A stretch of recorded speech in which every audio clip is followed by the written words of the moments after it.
as we continue our cycle of presentations entitled Wake Up Call Planet Earth. We do have Mr. Les Bauer from Tennessee, from the White Creek Wellness Center, and he will introduce us a very interesting topic for today, get vegan and nobody will die. So I welcome Mr. Les for the following presentation. Thank you. And today's my last presentation.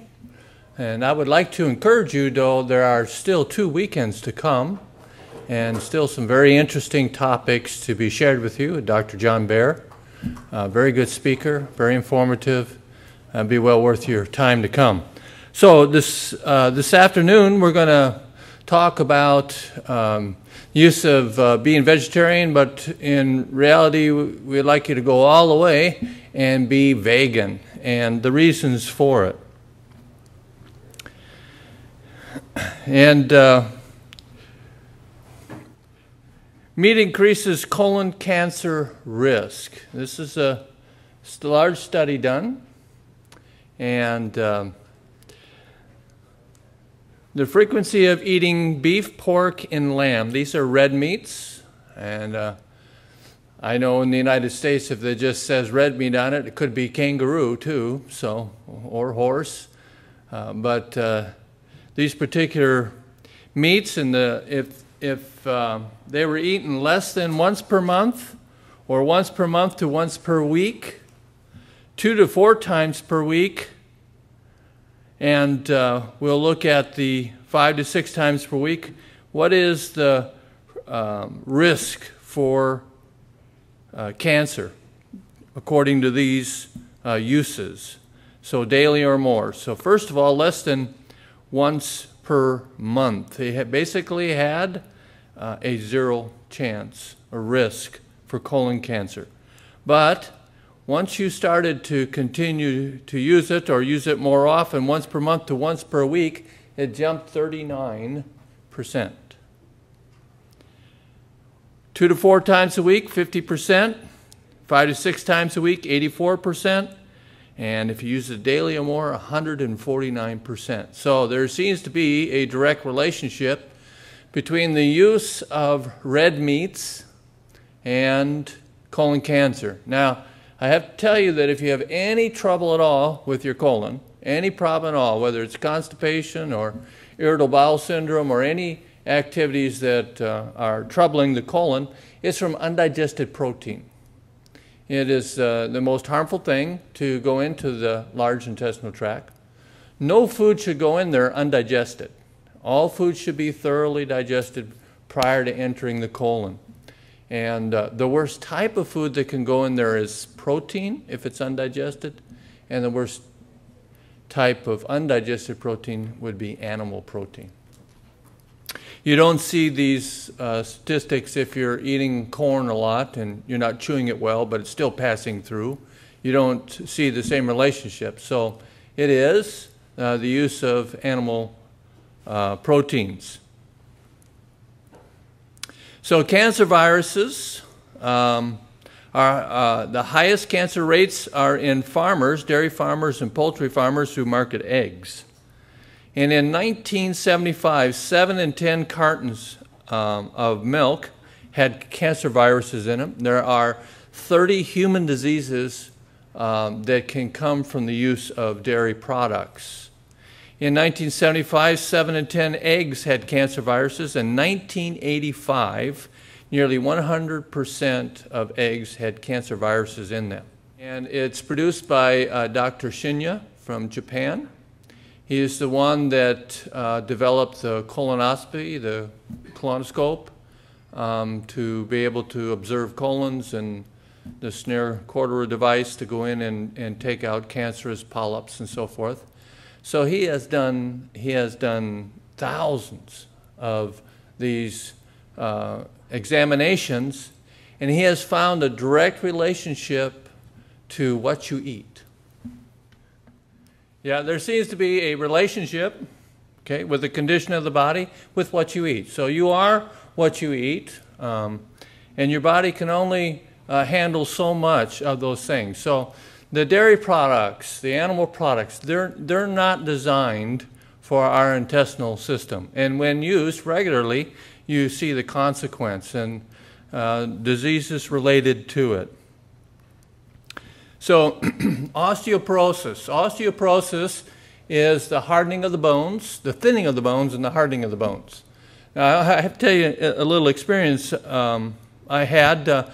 My wife had taken a couple young kids to go roller skating.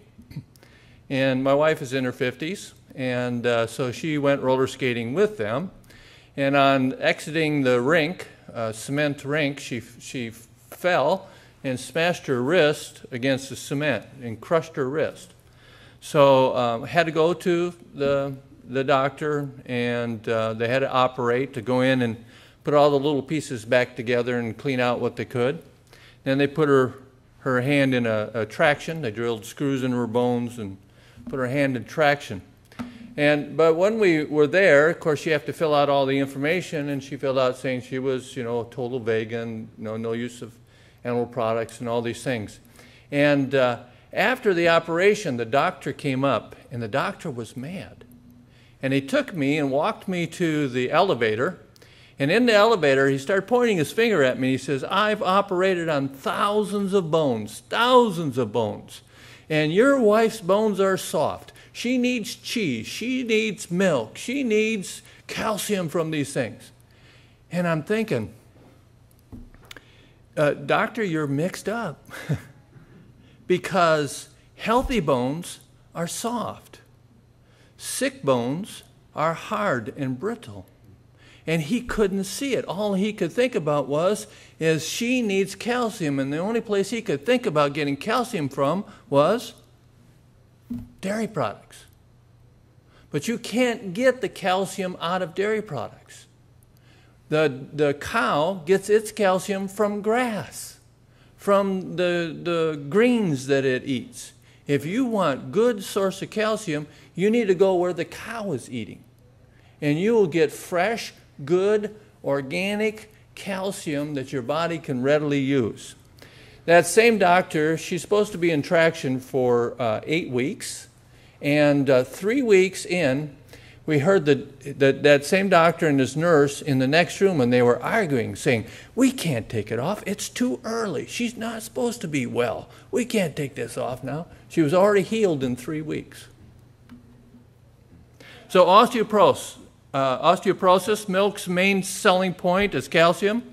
And milk drinking is touted for building strong bones in children and preventing osteoporosis in older persons. However, clinical research shows that dairy products have little or no benefit for bones. A 2005 review published in Pediatrics showed that milk consumption does not improve bone integrity in children. Similarly, the Harvard Nurses Health Study, which followed more than 72,000 women for 18 years, one of the largest studies done, showed no protective effect of increased milk consumption on fractured wrists. So while calcium is important for bone health, studies showed that increasing consumption beyond approximately 600 milligrams per day, amounts that are easily achieved without dairy products or calcium supplements, does not improve bone integrity. So in studies of children and adults, exercise has been found to have a major effect on bone density. You can decrease your risk of osteoporosis by reducing sodium and animal protein intake in the diet. Increasing intake of fruits and vegetables, exercising, and ensuring adequate calcium intake from plant foods such as kale, broccoli, and other leafy green vegetables and beans.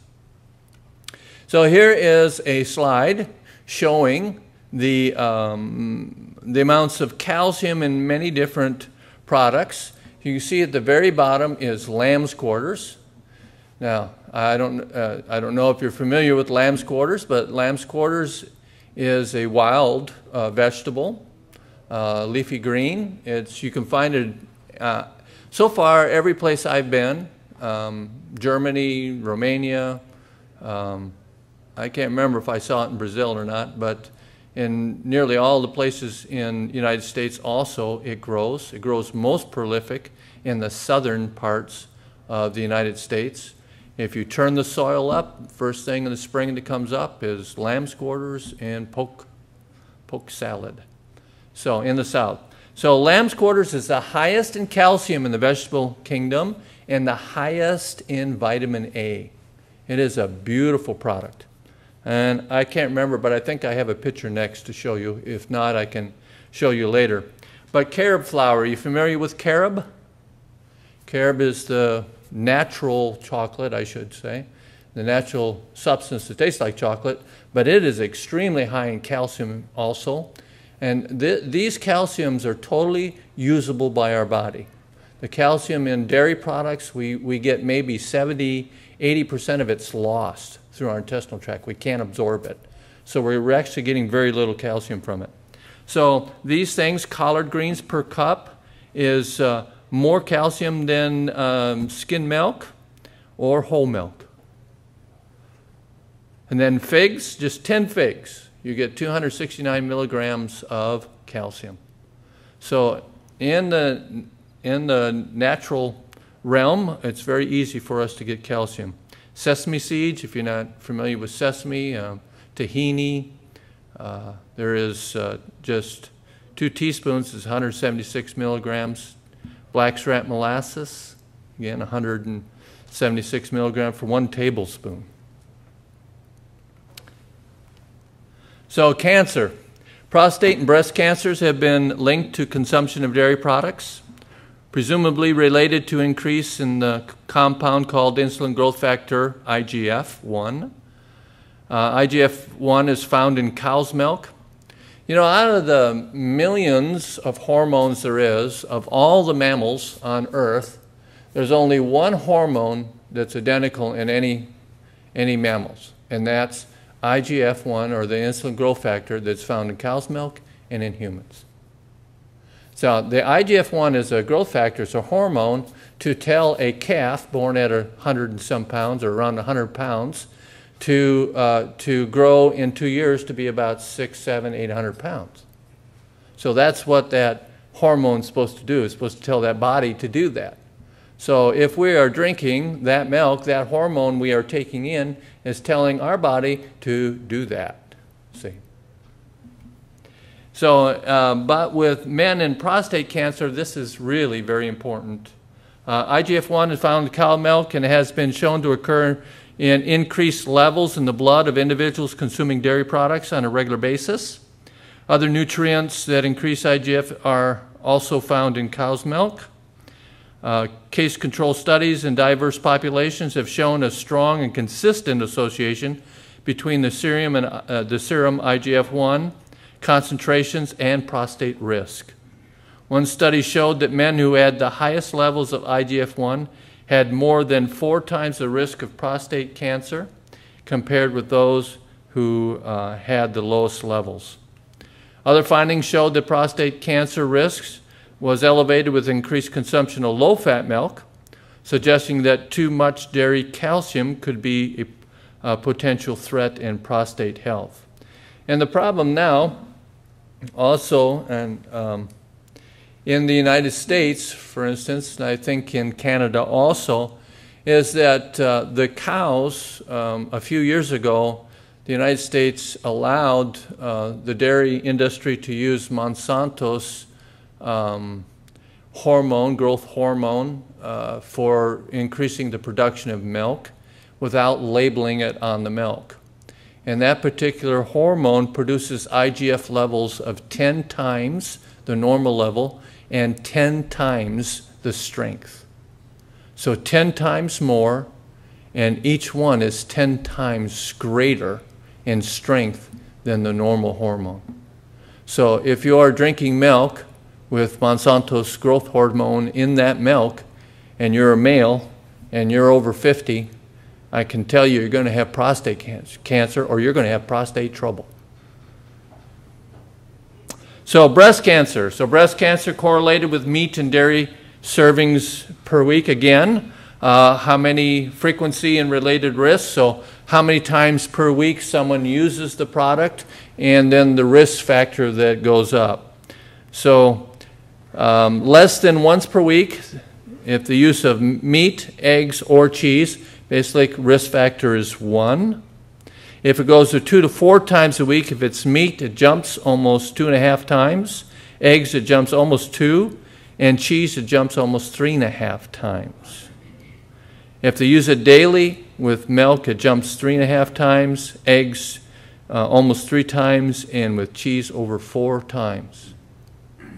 Cheese is a concentration of milk. It's a 10-to-1 ratio, I think, to make cheese. So whatever was in the milk and affects you, it's now 10 times more effective on you. Here's a study looking at 13 countries, excuse me. And what they did is they looked at, it's called lactose sufficiency. That is, they looked at the adult population and seen who in the adult population was still producing rennet in their stomach. So that indicates that they would be able to handle the sugar in milk. Now, as children, after 4 years old, if your parents no longer give you milk, because you're weaned by that time, let's say if you're breastfeeding, by the time you're 4, you have been weaned, and if they don't give you milk, you stop producing that enzyme. You no longer produce enzyme. And if you were to drink milk, let's say 5 years or 10 years later, you would be allergic to it because you have no enzyme to digest it. So if they continue to give you milk, though, after 4 years old, then your body will continue to make that enzyme. So that's called lactose sufficiency. So they looked at the adult population to see how much of each country of the adult population was still using milk, basically. And then they looked at breast cancer in relation to it. So this is per 100,000 women. And as you see, the greater the amount of adults using milk, the greater the amount of breast cancer per populace.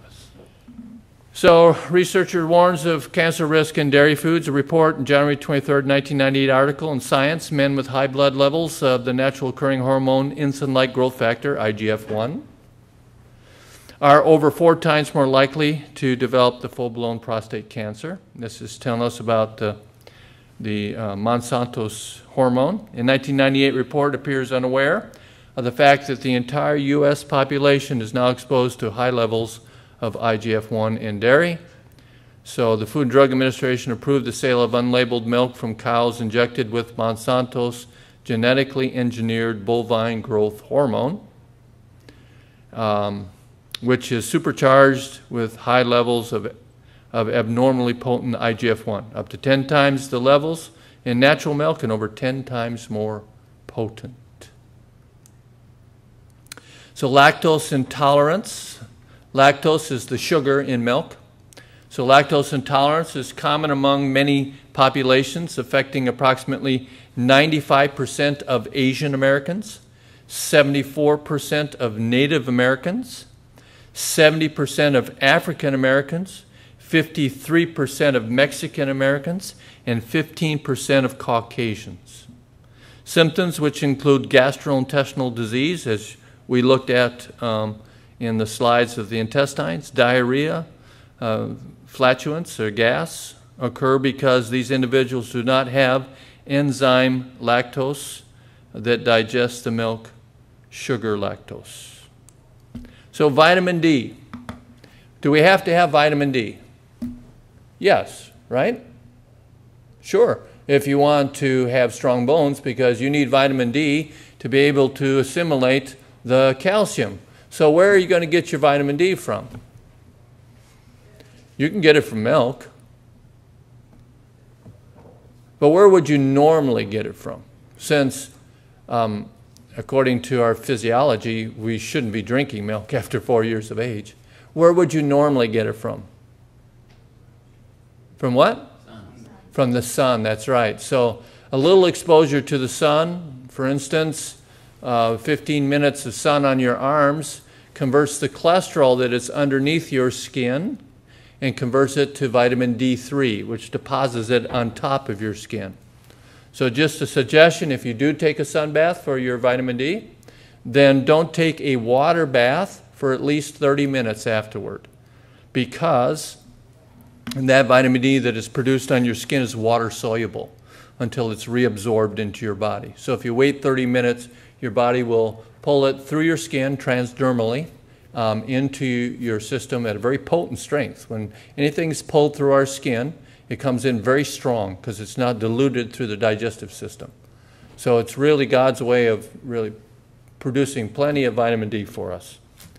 So unaware that they can receive vitamin D through the source, through other sources, the natural source of vitamin D is sunlight, 5 to 15 minutes of sun exposure to the arms and legs or hands, face, and arms can be enough to meet the body's requirement for vitamin D. Depending on the individual's skin tone, so the darker skin requires longer exposure to the sun in order to obtain adequate levels of vitamin D. So if we take this gentleman that looks down the Swedish line, right? Light skin, light hair. He's going to take less time to achieve the vitamin D than someone that, say, is of the black race. And the darker they are of the black race, the longer. So the darker the skin, the longer exposure it takes to get the vitamin D. So milk proteins and diabetes. I like to share this, but it's also sad slides for me because of what could be done for our children. So insulin-dependent type 1 diabetic children, which is childhood onset, juvenile onset is another name for it. Diabetes is linked to the consumption of dairy products. A 2001 Finnish study of 3,000 infants with genetically increased risk for developing diabetes, which means it runs in their family, showed that early introduction of cow's milk increased susceptibility to type 1 diabetes. Here's a study done of 521 children. Half, or not quite half of them, 142 of those children just had type 1 diabetes, juvenile diabetes onset. Of those 142 children, 100% of them were allergic to milk. Of the other children, only 3% were allergic, but their allergies were much, much less. Very little allergy to them. This particular doctor says we may have uncovered a wonderful strategy to prevent type 1 diabetes. If we are right, it may be the beginning of the end of this terrible disease. Have you heard anything about it? This was done in 1993. No, I haven't either. But, you know, I have not, at least as yet, since I've been aware of these studies, I've asked individuals that we have been associated with. I have not yet met one juvenile diabetic, type 1 diabetic, that did not consume milk in their infancy. What happens is the body builds antibodies. So if you're allergic to milk, the protein in milk becomes a poison to you. So your body builds antibodies to protect your body from that protein. So if you drink milk, then it goes down and attacks it to destroy that protein. Unfortunately, that protein is almost identical to the beta protein cells on the outside of the pancreas. The body doesn't discern between the milk and the pancreas. So it is an autoimmune disease. The body goes down and attacks the own pancreas and destroys the pancreas. So potential danger of the bovine leukemia virus, the BLV virus. But the bovine leukemia virus is present in up to 70% of the U.S. dairy cattle. It can cause a cattle disease called bovine lymphosarcoma, which is a cancer. Most BLV, bovine leukemia virus infected cows, release infectious viruses or infected lymphocytes in their milk. Now, do you know what a lymphocyte is? Common name? is a pus cell. Sorry, but. So children, the number one cause of death in children is accidents. The number two cause is leukemia. Might be a relationship here between the consumption of milk, which most of the cattle have bovine leukemia virus, and leukemia in children also. Contaminants. Milk contains contaminants that range from pesticides to drugs. Milk naturally contains hormones and growth factors produced within a cow's body. In addition, synthetic hormones such as the growth hormone from Monsanto's are commonly used in dairy cows to increase the production of milk. Because treated cows are producing quantities of milk nature never intended, the end result can be mastitis or inflammation of the mammary glands. I don't know if you've been by any dairy farms recently. It's not uncommon to see a cow with an udder about this big, just inflamed with mastitis and other inflammations, because we're now forcing the animals way beyond whatever they were designed to do. We find the same thing in any of the animal production where, for instance, eggs. A chicken was never designed to lay egg every day. You know? If any natural bird, if you find any natural bird, they might lay 14 eggs, you know, twice in the summer. But they're not going to lay an egg every day. So the only way to do that is create artificial environments with light, food, hormones to get them to lay. Now, they can only lay for about 2 years. After 2 years, they start laying eggs without shells on them. I worked, when I was young, I worked at a chicken place that they raise chickens for the eggs. And those chickens were laying eggs without shells on them. So I said, well, what should I do with those? And they says, oh, we have special cartons for those. You put those in those cartons. And I said, well, what do they do with them? Well, they go to the bakery, because then they don't have to crack them. See? They can just throw them in. But these birds had no mineral left in them. The last thing a chicken puts on an egg is a shell. They had no mineral left in their body to be able to put a shell on. Okay? So shortly, within months after that, then they don't lay enough eggs to compare to the cost of feeding them and keeping them. Okay, electricity, water, so forth. So I came in one day, and there was trucks, they were packed with these chickens. And I said, well, what are you going to do with these chickens? And they said Campbell Soup bought them. And these chickens they were full of disease. They couldn't walk. They were just, they've been worn out for 2 years. So chicken noodle soup. They'd be able to buy those chickens just pennies for pennies. And so we want to be careful about using these products. Contaminants, again, treatment of this condition requires the use of antibiotics. And antibiotic traces have occasionally been found in samples of milk and other dairy products. Pesticides, the PCBs, dioxins, and other examples of contaminants found in milk. Here's a very interesting little slide from Dr. McDougall. And up top it says, milk has something for everybody. Well, that's the new slogan for milk. Milk has something for everybody. The reason they have a new slogan is they were sued by the United States government for false advertising. Because their slogan was, everybody needs milk. I don't know if you remember that. Huh? Everybody, okay. Everybody needs milk. And the United States government sued them. That is so unheard of, for the United States government to sue some large production that brings in lots of taxes and money. You know, they don't bite the hand that feeds them. And because it is false advertising. Nobody needs milk. But milk has something for everybody, and what is it? It's contamination. I took care of a gentleman in the late 70s, 1970s.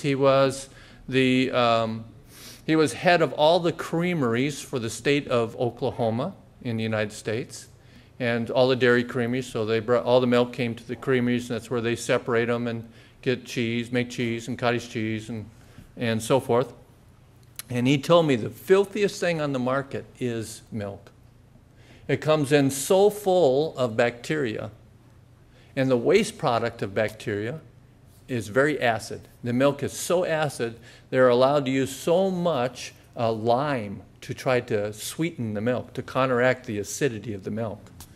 They're allowed to use so much, and he said that because of the bacteria, of this foreign bacteria, they can't get the milk to curdle correctly. So for cottage cheese, for instance, they're allowed to use so much plaster of Paris in the cottage cheese to thicken it. And you know what plaster of Paris is? That's what you make a cast out of, is plaster of Paris. So you can imagine what happens when it goes into your large intestinal tract is where you absorb all the moisture out of the food to make a bowel movement. So if you have plaster of Paris in there, you get a lining, a hard lining in the intestinal tract. So bacteria in milk. This is the United States Public Health Service regulation. Milk, after pasteurization, should contain no more than 20,000 bacteria per milliliter of milk and no more than 10,000 chloroform bacteria per milliliter. So, since I'm from the United States and you folks deal with liters and milliliters, how much is a milliliter? 1,000th of a liter. Pretty small. Pretty small. 1,000th of a liter. So let's make a glass of milk, shall we? Let's take a 16-ounce glass of milk. How much contaminants would be in that glass of milk? Well, that'd be 5 million bacteria and 2,500 chloroform bacteria per glass of milk. So one of the dirtiest, filthiest products on the market for contamination.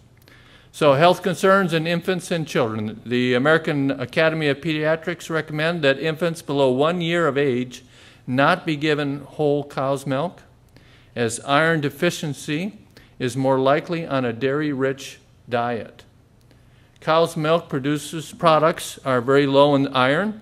If dairy products become a major part of one's diet, iron deficiency is more likely. Colic is an additional concern with milk consumption. Now, when you become a vegetarian or a vegan, we're talking about being vegan today, using no animal products at all. Sometimes the doctor will be concerned saying, where are you going to get your B12? See, your vitamin B12. And vitamin B12 deficiency is an anemic condition. The doctor, Agatha Thrash, who has an institute in Alabama, said that she was a public health doctor also. She's never seen a case of iron deficiency, anemia, which is a B12 deficiency, in a vegetarian in the United States. So you have the problem with milk is there's not much iron in it. Plus, it is high in protein, high in calcium. Where do you need to get your iron? Well, where does the cow get the iron? From the grass, from the greens. You want good sources of minerals, you want good sources of vitamins, you need to go to plant sources.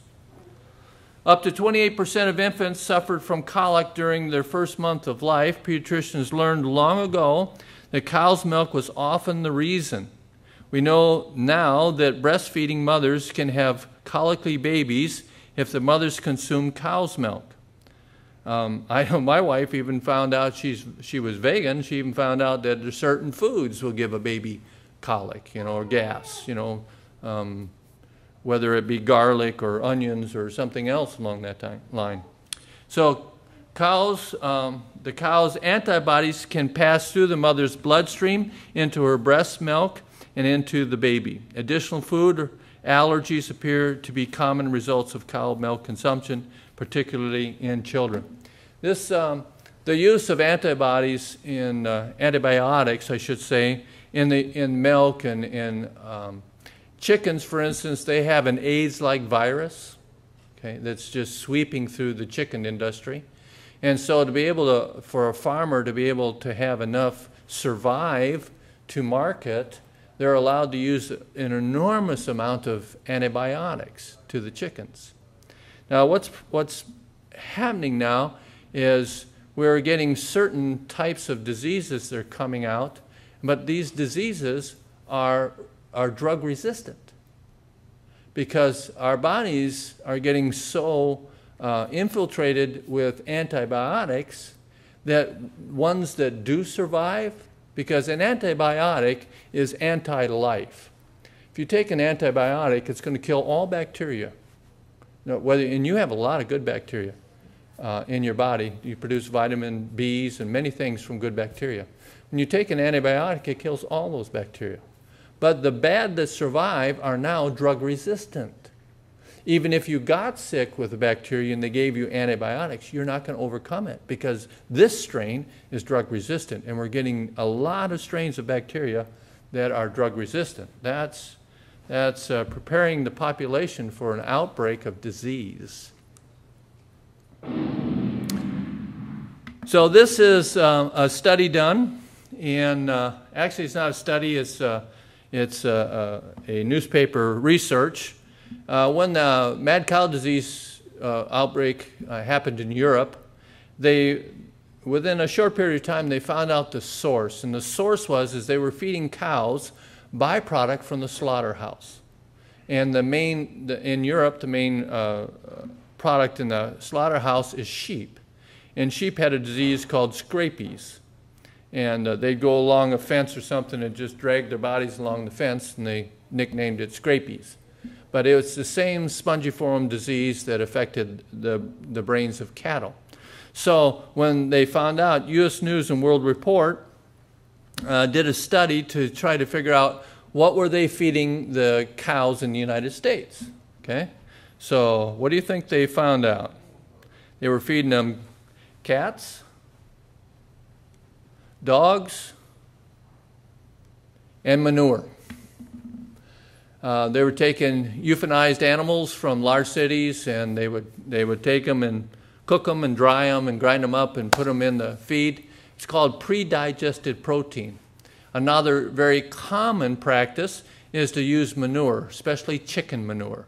So this farmer here in the middle is Lamar Carter from Arkansas. He has 8 head of cattle, and he feeds his 8 head of cattle, only thing he feeds them is chicken manure with soybean bran. And it's called pre-digested protein. Because we're feeding these chickens an abnormal diet, they pass the grain through at very rapid paces that's not getting digested. And so now they dry that and feed it back to the cattle. And Lamar Carter says, I have the article, he says that his cows are as fat as butterballs. He said if he couldn't feed them this manure, and I buy chicken manure to put on my fields, for my hay fields, for hay for the horses every year. And I buy about 80 tons for $220. So a pretty cheap source of food if you want to feed your cattle. So common practice has been done in the industry for a while. In Wisconsin, they had layered pig houses, three-story pig houses. The pigs on the top, they would feed grain. The second ones, they'd feed a supplement of grain and the manure from the first, and the bottom ones, they'd feed straight manure. And the bottoms were always fatter than the ones on top. But now, disease, bacteria, how do you keep them from getting disease by eating the manure from the other animals and parasites? Well, you're going to have to feed them with a lot of chemicals, a lot of antibiotics. So here's a letter that was written to the Kraft Cheese Company, And they were asking whether cheese, this was a vegetarian, they were asking whether their cheese was, had any animal derivatives in it. And this is their answer. It says, thank you very much for asking if Kraft cheese products contain any animal derivatives. Our comments here apply only to the products produced in the United States. Many of the cheese products produced in the United States do contain a coagulating enzyme derived from either beef or swine. The most common method of coagulating meat is by the use of an enzyme preparation, rennet, which traditionally was made from the stomach of veal calves. And a veal calf is a calf taken from birth, from the mother, put in a cage, okay, just large enough to hold the calf. Can't do any exercise, and for the rest of its life, until a certain weight, it's fed only milk. So it doesn't develop the fibrous muscle. It's a very tender muscle, and the muscle is just white, pale white, veal. So since the animal rights movement has raised up, there's been a lot of concern about raising animals like that, so their production has gone down considerably. So since the consumption of calves for veal has not kept pace with the demand for rennet and preparation of cheese, a distinct shortage of this enzyme has developed. So consequently, a few years ago, it became a common practice to mix the rennet of extracts from calf stomachs with a pepsin enzyme derived primarily from the stomachs of swine. So what used to be considered a kosher product, a product that uses no unclean animal products in it, now is a product that uses an unclean animal product from swine, from pig. So lastly, let's look at that cheese. Remember that 70% of the dairy cattle in the United States, again, we'd have to say Canada also, or related, had BLV viruses, right? Bovine leukemia virus. And those cows would be commonly excreting the pus cells into their milk. So there would have to be some regulation as to how much of that an individual could be exposed to without harming them. So Americans eat an average of 30 pounds a year of cheese. The FDA allows as much as 750 million pus cells in every 2 pounds of milk. It takes 10 pounds of milk to make 1 pound of cheese. That's 7.5 billion pus cells per 1 pound of cheese. So if you slice that 1 pound of cheese into 16 slices, you'd have 468 million pus cells per slice. And 80% of the protein in milk consists of casein. Casein is the glue that holds the label to the bottle, or the glue that holds furniture together. So what does that do for your intestinal tract? Constipation. So when we looked at all those colons that showed those that ate dairy products, the cheese, the yogurt, the cottage cheese, the milk, their colons were bad. And it's because of this. Now, when I was a child, many years ago, when I was in school, in grade school, everybody had a little bottle of glue on their table, and it was Elmer's glue. And who was on the label there? It was a cow, because the glue is made from milk.